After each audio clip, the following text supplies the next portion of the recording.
L'heure est venue, l'heure est proche, le jugement est proche, le compte de l'homme est proche. Tout le monde est responsable de ses propres actes.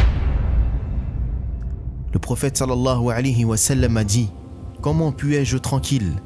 Et le propriétaire de la trompe, le gardien de la trompe, l'a élevé jusqu'à sa bouche, attendant attentivement le signal de son Seigneur. Quand la trompe sonnera, tout ce qui se trouve dans les cieux et sur la terre sera détruit, car le trémor, le bruit, la vibration, le tremblement de terre de cette heure-là est une chose immense. La création change, les montagnes volent, la terre est détruite, les bâtiments s'écroulent, tout ce que vous connaissez est en ruine, la plus catastrophique des catastrophes dans l'existence de la création, et c'est le premier coup. On l'appelle le coup de la destruction. Allah demandera « Qui reste ?» Mais personne ne répondra. « Qui reste-t-il ?» Mais personne ne répondra. Il n'y a plus rien. Allah Azza wa Jal saisit la terre et fait défiler les cieux dans sa droite et le secoue et dit « Je suis le roi. Où sont les arrogants? Où sont les orgueilleux? Où sont les hautains? Je suis le roi. Où sont les rois de ce monde? À qui appartient la domination aujourd'hui? Qui est le propriétaire des cieux et de la terre aujourd'hui? À Allah, le Seigneur de l'honneur et de la grandeur. Il n'y a rien d'autre qu'Allah. Il n'y a rien d'autre qu'Allah. C'est comme ça que ça a commencé. Et c'est comme cela que ça va finir. Rien de vivant sauf subhanahu wa ta'ala. Et puis après une période de 40 ans, Allah fera descendre une eau du ciel, grâce à laquelle les gens pousseront comme poussent les légumes. Tout le corps de l'homme disparaîtra, à l'exception d'un seul os, à savoir le coccyx. C'est à partir de cet os que les hommes seront ressuscités le jour de la résurrection. Il ressuscitera ainsi Israfil, donc le souffleur de la trompe, sera ressuscité. Il s'élève et ensuite il dira « Souffle encore » et il soufflera encore. Ils seront debout et regarderont quand la terre se met à trembler et sort le lourd fardeau qu'elle portait, comme le corps des milliards de personnes qui sont venues et parties. Ils seront ressuscités. La terre est une terre différente. Le sol est blanc. Comment sont-ils ressuscités? Le prophète sallallahu alayhi wa sallam a dit « Pieds nus, nus, non circoncis ». Donc Aïcha radiyallahu anha a dit « Ya Rasulallah, sommes-nous nus? Les hommes seront nus.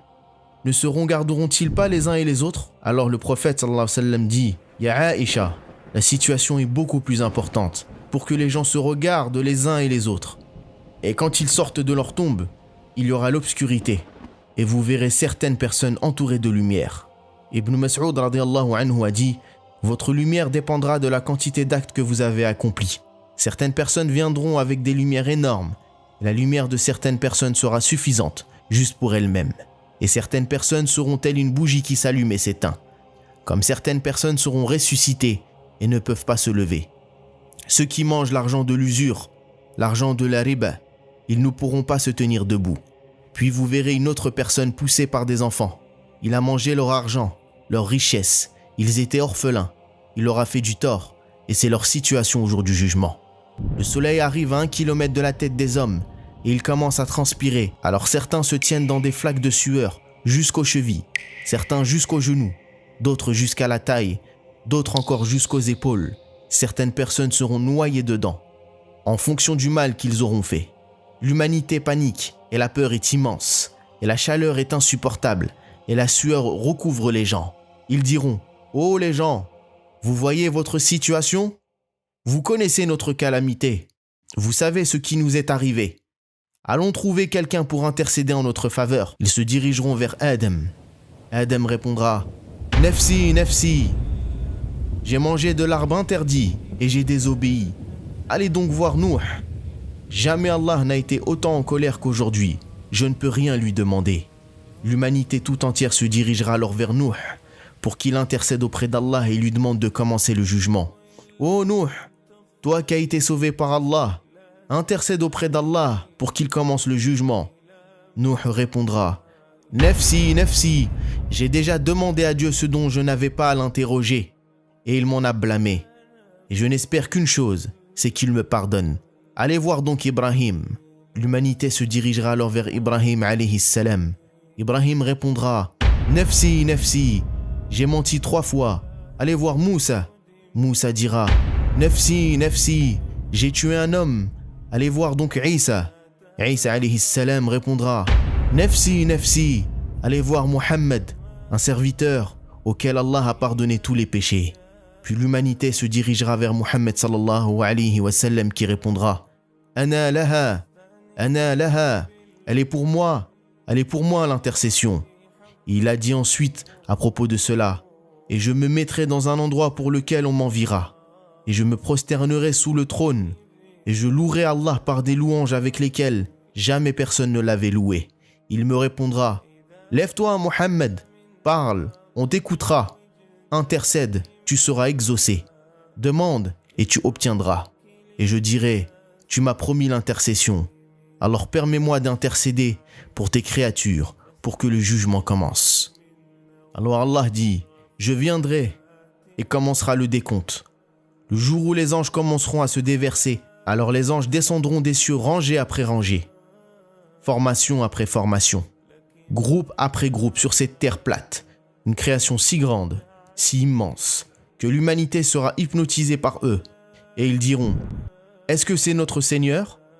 Alors les anges diront « Non, non, il viendra d'une manière digne de sa majesté. » À ce moment, la partie la plus dure du jour du jugement vient, la venue du feu de l'enfer, qui est retenu par 70 000 chaînes. Chaque chaîne est tenue par 70 000 anges. Il n'y a pas de scène plus terrifiante, le jour du jugement, que cette scène. Et quand le feu de l'enfer arrivera, toutes les créations d'Allah tomberont à genoux.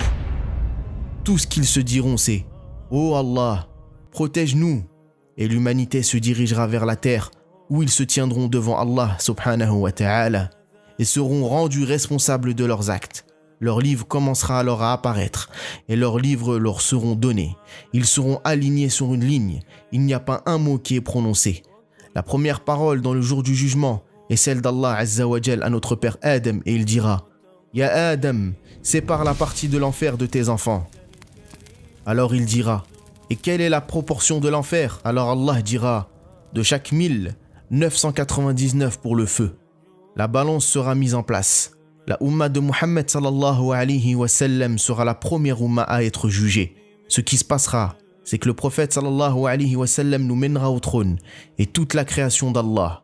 Ils regarderont et ils diront « Qui sont ces gens ?» Et vous marcherez la tête levée et le jugement commencera.